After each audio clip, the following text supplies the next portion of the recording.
Hello दोस्तों, नमस्कार। मैं विष्णु कुमार आप सभी का अपने यूट्यूब चैनल के इस वीडियो पर हार्दिक स्वागत करता हूं। दोस्तों, जैसा कि आप सभी जानते हैं कि कल का जो पेपर है आप लोगों का वो है सोशल साइंस का। ऐसे में दोस्तों आप लोग जो तैयारी कर रहे होंगे वो दोस्तों कर रहे होंगे सोशल साइंस की। मैं आप लोगों को अपने इस वीडियो के माध्यम से सोशल साइंस से संबंधित जो ऑब्जेक्टिव क्वेश्चन होंगे उनकी तैयारी इतनी अच्छी तरीके से कराऊंगा दोस्तों, जिससे कि कल के एग्जाम में आपको MCQ से संबंधित कोई भी प्रॉब्लम नहीं होगी। यदि दोस्तों आप लोग मेरे इस वीडियो को लास्ट एंड तक देख लेते हैं, मेरे वीडियो द्वारा बताए गए जो क्वेश्चन है उसे अच्छी तरीके से याद कर लेते हैं, तो दोस्तों यकीन मानिए ये क्वेश्चन आपके एग्जाम में अवश्य आएंगे। तो आइए बिना देर किए स्टार्ट करते हैं अपने आज के इस वीडियो क्लासेस को। दोस्तों यहाँ पर जो पहला प्रश्न है आप लोग समझने का प्रयास कीजिएगा। इसमें बताया जा रहा है बाबू, आप लोग देख सकते हैं, हीगेल किस देश का दार्शनिक था। तो दोस्तों इसका सही आंसर क्या होगा? तो दोस्तों इसका जो सही आंसर होगा वो होगा ऑप्शन नंबर सी, अर्थात तो वह जर्मनी के था। तो आप लोग याद करके रखिएगा, हीगेल किस देश का दार्शनिक था, तो वो था जर्मनी का। याद रहेगा ना। बात करते हैं 2 नंबर में। इसमें बाबू बताया जा रहा है गांधी जी ने किस गोलमेज सम्मेलन में भाग लिया था। आपको उस सम्मेलन का नाम बताना है। तो दोस्तों जानते हैं उस सम्मेलन का जो नाम है वो क्या है? वो है द्वितीय गोलमेज सम्मेलन। क्या है भैया? द्वितीय गोलमेज सम्मेलन। गांधी जी का जो जन्म दिवस है वो दोस्तों मनाया जाता है 2 अक्टूबर को। तो आप लोग दोस्तों याद रखिएगा, 2 से क्या बनेगा? द्वितीय गोलमेज सम्मेलन, द्वितीय गोलमेज सम्मेलन। तो इस तरीके से दोस्तों आप लोग याद रख सकते हैं। ठीक है, आगे बात करते हैं हम लोग यहाँ पर 3 नंबर में। 3 नंबर में बताया जा रहा है Q9 का उपयोग होता है। Q9 का जो उपयोग है वो कहाँ पर होता है, वही दोस्तों आपको बताना है। तो इसका जो सही आंसर होगा वो होगा ऑप्शन नंबर ए, मलेरिया में। किसमें? तो मलेरिया में। कैसे याद रखेंगे बाबू? तो आप लोग इसको याद रखना इस तरीके से कि जो Q यहाँ पर है ना, तो दोस्तों यहाँ पर आप लोग समझ पा रहे होंगे कि जो मलेरिया होता है वो मच्छर के काटने से होता है, और जो मच्छर होता है बाबू वो बहुत ही छोटा होता है। ठीक है, और मच्छर को मारने के लिए हम लोग क्या करते हैं? गुड नाइट जलाते हैं। तो गुड नाइट में क्या हो रहा है? नाइट आ रहा है ना, नाइट है, तो नाइट से क्या बनेगा? यहाँ पर 9 हो जाएगा। ठीक है, 9 यानी Q9 है। तो इसका जो प्रयोग है वो कहाँ पर होगा? तो मलेरिया में। आप लोग समझकर रखना। ठीक है, बात करते हैं 4 नंबर में। इसमें बाबू बताया जा रहा है निम्न में पुरानी जलोढ़ मिट्टी कौन है। तो दोस्तों आपका जो सही आंसर होगा वो होगा ऑप्शन नंबर बी, बांगर। आप लोग क्या सिलेक्ट करोगे? बांगर। आप लोग बांगर मिट्टी ही दोस्तों सिलेक्ट करके रखिएगा। ठीक है, बात करते हैं हम लोग यहाँ पर किसमें? तो 5 नंबर में। 5 नंबर में बताया जा रहा है नवीन नगर तापीय विद्युत संयंत्र कहाँ स्थित है। तो दोस्तों आपको उस नगर का नाम बताना है।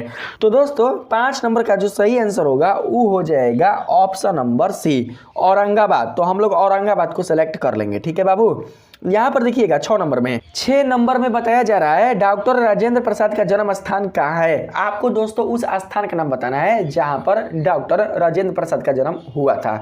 तो दोस्तों 6 का जो सही आंसर होगा वो हो जाएगा ऑप्शन नंबर बी, अर्थात बिहार में। कहाँ पर? तो बिहार में। ठीक है, आप लोग सिलेक्ट करके रख लीजिएगा। 7 नंबर में बताया जा रहा है भारत में पहली देसी जूट मिल किस शहर में स्थापित हुआ। उस शहर का नाम बताना है। 7 का जो सही आंसर होगा वो होगा ऑप्शन नंबर ए, अर्थात कहां पर? तो कलकत्ता में। तो आप लोग कलकत्ता ही सिलेक्ट करके रखिएगा। ठीक है, 8 नंबर में बाबू बताया जा रहा है भूमंडलीय की शुरुआत किस दशक में हुई भाई। तो दोस्तों 8 का जो सही आंसर होगा वो होगा ऑप्शन नंबर ए, 1990 के दशक में। तो हम लोग दोस्तों सिलेक्ट करके रखेंगे 1990 के दशक में। ठीक है, 9 नंबर में चलते हैं। 9 नंबर में बताया जा रहा है निम्न में से कौन पंचायती राज व्यवस्था का दूसरा स्तर है। इसका जो सही ऑप्शन होगा वो क्या होगा बाबू?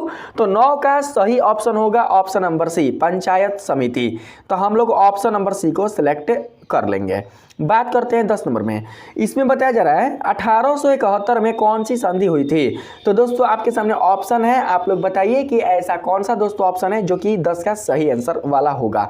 तो दोस्तों 10 का जो सही ऑप्शन होगा वो हो जाएगा ऑप्शन नंबर ए, फ्रैंकफर्ट की संधि। ठीक है, तो हम लोग इसको सिलेक्ट कर लेंगे। 11 नंबर में बताया जा रहा है बिहार में पंचायती राज संस्थाओं में महिलाओं के लिए कितनी सीटें आरक्षित है। तो दोस्तों वो 50%। आप लोग दोस्तों याद रखिएगा कितना? तो 50%। ऑप्शन नंबर ए राइट होगा। 12 नंबर में बताया जा रहा है निम्न तलीय जल जमाव वाले क्षेत्र को कहा जाता है। निम्न तलीय जल जमाव वाले क्षेत्र को क्या कहा जाता है? आपको दोस्तों उस क्षेत्र का नाम बताना है।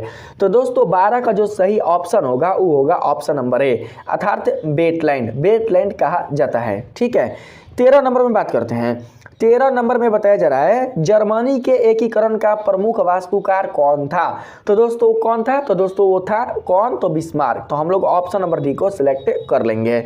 14 नंबर में यहाँ पर बताया जा रहा है तूतीकोरिन पतन किस राज्य में स्थित है। तो दोस्तों तूतीकोरिन पतन जो है वो स्थित है तमिलनाडु राज्य में। तो हम लोग 14 का सही ऑप्शन सेलेक्ट कर लेंगे यहाँ पर तमिलनाडु। ठीक है। 15 नंबर में बताया जा रहा है, आप लोग समझिएगा, इसमें बोला जा रहा है 15 नंबर में स्वर्णिम चतुर्भुज योजना महामार्ग इनमें किस प्रकार, यहाँ पर थोड़ा सा नीचे कर लेते हैं, फिर से समझिएगा। स्वर्णिम चतुर्भुज योजना महामार्ग इनमें किस शहर को नहीं जोड़ता है, आपको उस शहर का नाम बताना है। तो दोस्तों 15 का जो सही आंसर होगा वो होगा ऑप्शन नंबर बी, गुवाहाटी। हम लोग क्या लिखेंगे, गुवाहाटी। ठीक है, इसको दोस्तों आप लोग याद रखिएगा। 16 नंबर में बताया जा रहा है यहाँ पर गांधी जी ने भारत में सत्याग्रह का पहला प्रयोग कहाँ किया था। दोस्तों आपको उस स्थान का नाम बताना है जहाँ पर गांधी जी ने सत्याग्रह का पहला प्रयोग किया था। ठीक है, तो दोस्तों 16 का जो सही ऑप्शन होगा वो होगा ऑप्शन नंबर ए, चंपारण में। हम लोग दोस्तों समझ कर रखेंगे। ठीक है। 17 नंबर पर चलते हैं। इसमें बताया जा रहा है बाबू अखिल भारतीय किसान सभा का गठन कहाँ और कब हुआ था। तो दोस्तों 17 का जो सही आंसर होगा वो हो जाएगा ऑप्शन नंबर सी। ठीक है, यानी कि लखनऊ 1936 में। तो हम लोग क्या करेंगे, इसी को सेलेक्ट करके रख लेंगे। ठीक है। 18 नंबर बाबू चलते हैं। 18 में बताया जा रहा है निम्नलिखित में किसने पटना का नाम अजीमाबाद किया। किसने किया था बाबू, तो दोस्तों वो किया था अजी मूसा। 18 का आंसर होगा ऑप्शन नंबर डी। तो हम लोग ऑप्शन नंबर डी को सिलेक्ट कर लेंगे। ठीक है। 19 नंबर में बताया जा रहा है नौरोनम सिंहानुग कहाँ के शासक थे, यही दोस्तों आपको बताना है। ठीक है, नौरोनम सिंहानुग कहाँ के शासक थे भाई। तो 19 का जो सही आंसर होगा वो होगा ऑप्शन नंबर सी, कंबोडिया के। तो हम लोग दोस्तों सेलेक्ट कर लेंगे। ठीक है। बात करते हैं 20 नंबर में। इसमें बाबू बताया जा रहा है भारत में न्यूनतम मजदूर कानून किस वर्ष पारित हुआ। दोस्तों आपको उस वर्ष का नाम बताना है। तो 20 का जो सही ऑप्शन होगा वो होगा ऑप्शन नंबर डी, अर्थात 1948 में। तो हम लोग 1948 को सिलेक्ट कर लेंगे। ठीक है। 21 नंबर में देखिए, 21 नंबर में बताया जा रहा है यूरोप वासियों के लिए किस देश का साहित्य एवं विज्ञान प्रेरणा का स्रोत है। तो दोस्तों 21 का जो सही ऑप्शन होगा वो होगा ऑप्शन नंबर डी, इंग्लैंड। ठीक है, तो हम लोग इंग्लैंड को सिलेक्ट कर लेंगे। ठीक है। बात करते हैं 22 नंबर में। 22 नंबर में बताया जा रहा है राष्ट्रवाद की अवधारणा का जन्म किस घटना से माना जाता है। तो दोस्तों आपको उस घटना का नाम बताना है। तो 22 का जो सही आंसर है वो हो जाएगा पुनर्जागरण। ठीक है, यानी कि ऑप्शन नंबर ए आपका राइट आंसर होगा 22 का। 23 नंबर में है बाबू, इसमें बताया जा रहा है मेटरनिक कौन था। मेटरनिक जो था वो कौन था, तो बाबू वो था ऑस्ट्रिया का चांसलर। तो हम लोग ऑप्शन नंबर ए को सिलेक्ट कर लेंगे। ठीक है। बात करते हैं 24 नंबर में। इसमें बताया जा रहा है 24 नंबर में महात्मा गांधी को चंपारण आने का निमंत्रण किसने दिया था। तो दोस्तों आपको उस व्यक्ति का नाम बताना है जिसने महात्मा गांधी को चंपारण आने का निमंत्रण दिया था। तो 24 का जो सही आंसर होगा वो होगा ऑप्शन नंबर सी, कौन, तो राजकुमार शुक्ल। तो हम लोग सिलेक्ट कर लेंगे। 25 नंबर में यहाँ पर बताया जा रहा है लखनऊ समझौता किस वर्ष हुआ। तो दोस्तों जो लखनऊ समझौता हुआ था वो हुआ था दोस्तों 1916 में। तो हम लोग ऑप्शन नंबर ए को सिलेक्ट कर लेंगे। ठीक है, 1916 में। ठीक है। 26 नंबर में बताया जा रहा है भारत का डाक विभाग कितने जोनों में विभाजित है। तो दोस्तों 26 का जो सही आंसर होगा वो होगा ऑप्शन नंबर ए, 8 भागों में विभाजित है, 8 जोनों में विभाजित है। तो ऑप्शन नंबर ए क्या होगा, आपका राइट आंसर हो जाएगा। 27 नंबर में बताया जा रहा है यहाँ पर 2011 की जनगणना के अनुसार बिहार की साक्षरता दर है। तो दोस्तों 2011 की जनगणना के अनुसार बिहार की जो साक्षरता दर है वो है दोस्तों 61.8%। तो हम लोग ऑप्शन नंबर सी को सिलेक्ट कर लेंगे। ठीक है। यहाँ पर देखिए 28 नंबर में इसमें बताया जा रहा है बिहार की पहली रेल लाइन कौन थी। तो दोस्तों आपको उस लाइन का नाम बताना है। तो 28 का जो सही ऑप्शन होगा वो होगा option number B, East India Railway. East India Railway. तो हम लोग सिलेक्ट कर लेंगे। 29 नंबर में यहाँ पर बताया जा रहा है बाबू कहलगांव तापीय विद्युत परियोजना किस जिला में अवस्थित है। तो कहाँ पर बाबू, भागलपुर में, भागलपुर जिला में अवस्थित है। तो 29 का सही आंसर होगा ऑप्शन नंबर बी। तो हम लोग ऑप्शन नंबर बी को सिलेक्ट कर लेंगे। 30 नंबर में है बिहार की राजधानी है कहाँ पर, तो दोस्तों पटना, तो हम लोग पटना सेलेक्ट कर लेंगे। ठीक है। 31 नंबर में बताया जा रहा है यहाँ पर तीन कठिया प्रणाली किन पर लागू थी। दोस्तों तीन कठिया जो प्रणाली थी वो किन पर लागू थी, तो दोस्तों 31 का जो सही आंसर होगा वो होगा ऑप्शन नंबर ए, किसानों पर लागू थी ना, तो हम लोग ऑप्शन नंबर ए को सेलेक्ट कर लेंगे। 32 नंबर में बताया जा रहा है इनमें कौन चिपको आंदोलन से संबंधित है, तो दोस्तों जो 32 का सही आंसर होगा वो होगा ऑप्शन नंबर सी, कौन, तो सुंदरलाल बहुगुणा, तो हम लोग ऑप्शन नंबर सी को सिलेक्ट कर लेंगे। 33 नंबर में बताया जा रहा है सुंदरबन किस राज्य में है, तो दोस्तों आपको उस राज्य का नाम बताना है। तो 33 का सही आंसर होगा ऑप्शन नंबर ए, यानी कि पश्चिम बंगाल। पश्चिम बंगाल में क्या है बाबू, सुंदरबन स्थित है। ठीक है, तो हम लोग ऑप्शन नंबर ए को सही मानेंगे। 34 नंबर में बताया जा रहा है इनमें कौन लोहा का अयस्क है, इनमें कौन लोहा का अयस्क है भाई, तो दोस्तों वो है हेमाटाइट ना। 34 का सही आंसर कौन होगा, तो 34 का सही आंसर होगा ऑप्शन नंबर सी, तो हम लोग सिलेक्ट कर लेंगे। 35 नंबर में है सबसे घटिया कोयला है, सबसे जो घटिया कोयला है वो कौन है भैया, तो वो है दोस्तों पिट ना, तो 35 का जो सही आंसर होगा वो हो जाएगा ऑप्शन नंबर डी, तो हम लोग इसको सिलेक्ट कर लेंगे। ठीक, बात करते हैं यहाँ पर 36 नंबर में। इसमें बताया जा रहा है बाबू निम्नांकित में किस खनिज के साथ प्राकृतिक गैस पाई जाती है, आपको उस खनिज का नाम बताना है। तो 36 के लिए जो सही ऑप्शन होगा वो होगा ऑप्शन नंबर सी, पेट्रोलियम, तो हम लोग दोस्तों सेलेक्ट कर लेंगे। ठीक है। यहाँ पर 37 नंबर में बताया जा रहा है गोविंद सागर कृत्रिम जलाशय संबंधित है, तो दोस्तों गोविंद सागर कृत्रिम जलाशय जो संबंधित है वो दोस्तों है भाखड़ा नागल बांध से, तो हम लोग ऑप्शन नंबर सी को सिलेक्ट कर लेंगे। 38 नंबर में है प्राकृतिक गैस पाई जाती है, प्राकृतिक गैस कहाँ पाई जाती है, तो बाबू प्राकृतिक गैस पाई जाती है खनिज तेल के साथ, तो ऑप्शन नंबर सी क्या होगा, राइट आंसर हो जाएगा। 39 नंबर में है रेल वर्कशॉप कहाँ स्थित है, दोस्तों जो रेल वर्कशॉप है वो कहाँ पर स्थित है, तो 39 का सही ऑप्शन होगा ऑप्शन नंबर ए, जमालपुर में, तो हम लोग जमालपुर को याद रखेंगे। ठीक। 40 नंबर में है पक्की सड़कों की लंबाई की दृष्टि से प्रथम स्थान पर कौन राज्य है, तो दोस्तों 40 का जो सही ऑप्शन होगा वो होगा ऑप्शन नंबर बी, महाराष्ट्र, तो हम लोग महाराष्ट्र को सिलेक्ट कर लेंगे। ठीक है। यहाँ पर है 41 नंबर में ISI का प्रतीक हमारी रक्षा करती है, किस रक्षा करती है दोस्तों, ISI का जो प्रतीक है हमारी रक्षा करती है, तो किससे रक्षा करती है, तो 41 का जो सही आंसर होगा वो होगा ऑप्शन नंबर ए, नकली और गैर मानक उत्पादों से, तो हम लोग इसी को सिलेक्ट करके रखेंगे। ठीक है। 42 नंबर में है बाबू यहाँ पर राष्ट्रीय ग्रामीण रोजगार गारंटी योजना किस महापुरुष के नाम पर है, आपको उस महापुरुष का नाम बताना है, तो वो है दोस्तों महात्मा गांधी के नाम पर, तो हम लोग ऑप्शन नंबर ए को सिलेक्ट कर लेंगे। ठीक। 43 नंबर में है प्रत्यक्ष कर के अंतर्गत निम्न में से किसे शामिल किया गया है, तो 43 का जो सही ऑप्शन होगा वो हो जाएगा बाबू ऑप्शन नंबर ए, यानी कि आयकर, आयकर क्या होगा, सही आंसर हो जाएगा। 44 नंबर में है निम्न में कौन प्राथमिक क्षेत्र है, निम्न में कौन प्राथमिक क्षेत्र है, अगर आपने दोस्तों पढ़ा होगा अच्छे से तो आप बता सकते हैं कि इन चारों में ऐसा कौन सा ऑप्शन होगा जो कि प्राथमिक क्षेत्र से संबंधित होगा। ठीक है। तो 44 का जो सही आंसर होगा वो होगा ऑप्शन नंबर बी, तो हम लोग ऑप्शन नंबर बी को सिलेक्ट कर लेंगे। ठीक है। 45 नंबर में है कृषि सुखाड़ होता है, कृषि जो सुखाड़ है वो होता है, तो दोस्तों 45 का जो सही आंसर है वो हो जाएगा ऑप्शन नंबर बी, मिट्टी के नमी के अभाव में, जब मिट्टी में नमी नहीं रहती है तभी क्या होगा, सुखाड़ उत्पन्न होगा। 46 नंबर में देखिएगा इसमें है विनिमय का सर्वोत्तम माध्यम है, विनिमय का सर्वोत्तम माध्यम कौन है बाबू, तो वो है मुद्रा, तो 46 का जो सही आंसर होगा वो होगा ऑप्शन नंबर सी, तो हम लोग सिलेक्ट कर लेंगे। ठीक है, ये मुद्रा। 47 नंबर में है मुद्रा का कार्य है, मुद्रा का कार्य क्या है बाबू, तो मुद्रा का जो कार्य है वो है सब, मूल्य का मापन भी, मूल्य का संचय भी, विलंबित भुगतान भी, तो इसलिए सभी होगा, इनमें सभी, ऑप्शन नंबर डी।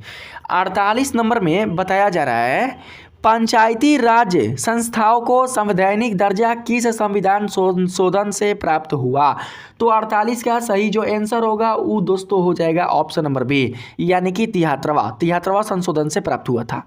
49 नंबर में है भारत में वैश्वीकरण की प्रक्रिया कब शुरू हुई, आपको दोस्तों उस ईस्वी का नाम बताना है जब वैश्वीकरण की प्रक्रिया शुरू की गई थी, तो 49 का जो सही आंसर होगा वो होगा ऑप्शन नंबर ए, तो आप लोग सिलेक्ट कर लीजिएगा। 50 नंबर में बताया जा रहा है भारत में राष्ट्रीय उपभोक्ता दिवस कब मनाया जाता है, तो 50 का जो सही आंसर होगा वो होगा ऑप्शन नंबर डी, कब, तो 24 दिसंबर को। ठीक है, तो हम लोग सिलेक्ट कर लेंगे। 51 नंबर में है बाबू यहाँ पर 17वीं लोकसभा का चुनाव किस वर्ष हुआ? तो 51 का जो सही आंसर होगा वो होगा ऑप्शन नंबर बी। कब? तो 2019 में। तो दोस्तों हम लोग 2019 को याद रखेंगे, ठीक है। बात करते हैं यहाँ पर 52 नंबर में।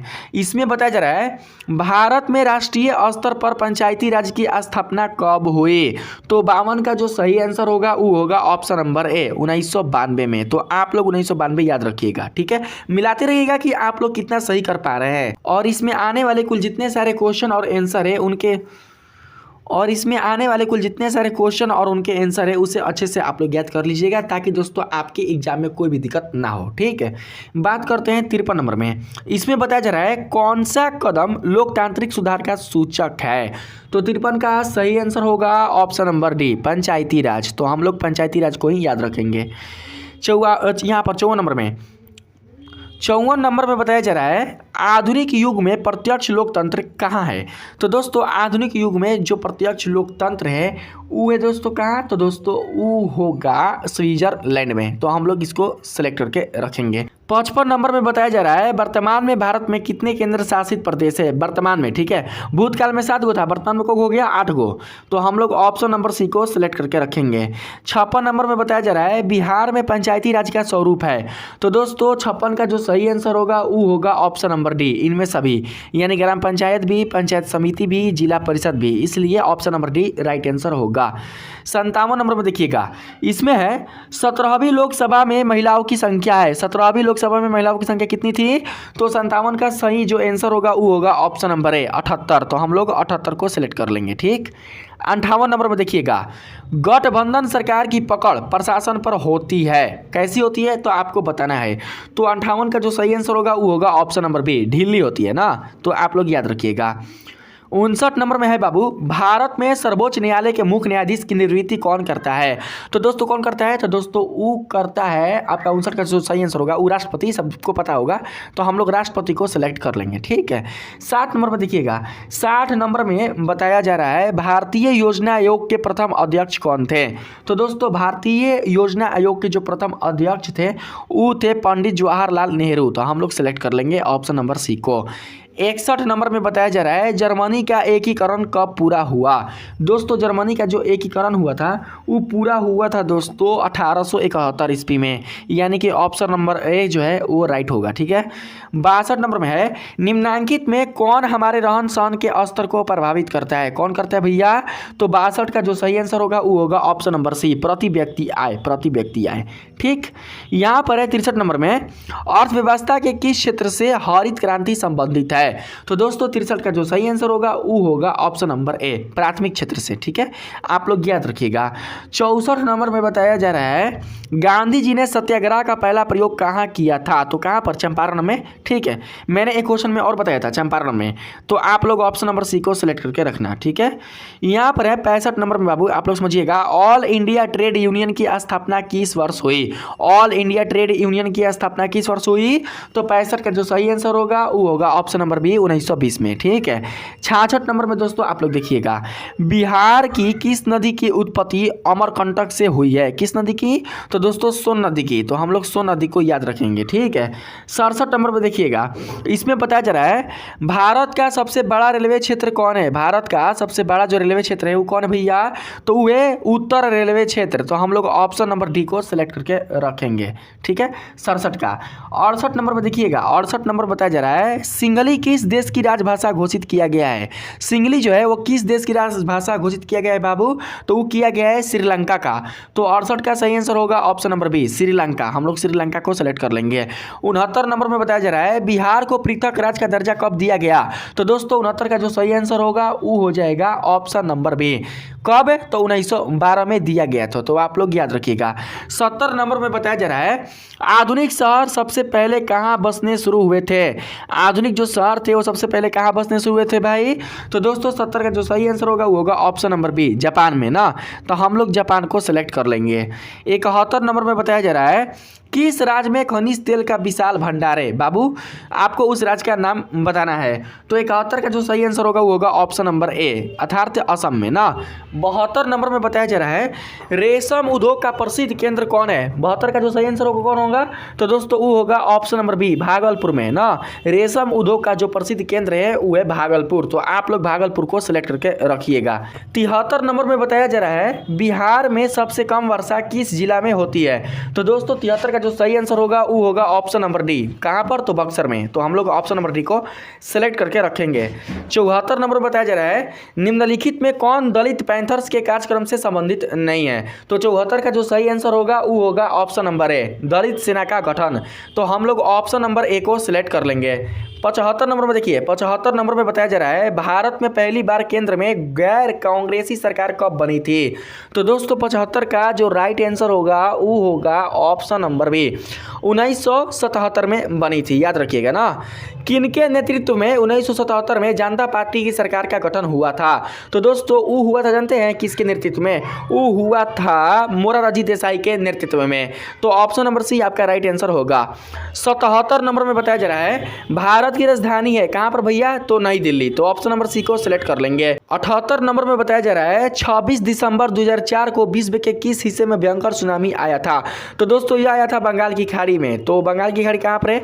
ऑप्शन नंबर डी में। तो आप लोग ऑप्शन नंबर डी को सिलेक्ट करके रखिएगा, ठीक है। 79 नंबर में देखिएगा, इसमें बताया जा रहा है भारत का सबसे पूर्वी राज्य है। भारत का सबसे पूर्वी राज्य कौन है? तो अरुणाचल प्रदेश। तो हम लोग अरुणाचल प्रदेश को सिलेक्ट कर लेंगे। 80 नंबर में बताया जा रहा है निम्न में से कौन आर्थिक आधारभूत संरचना का घटक है?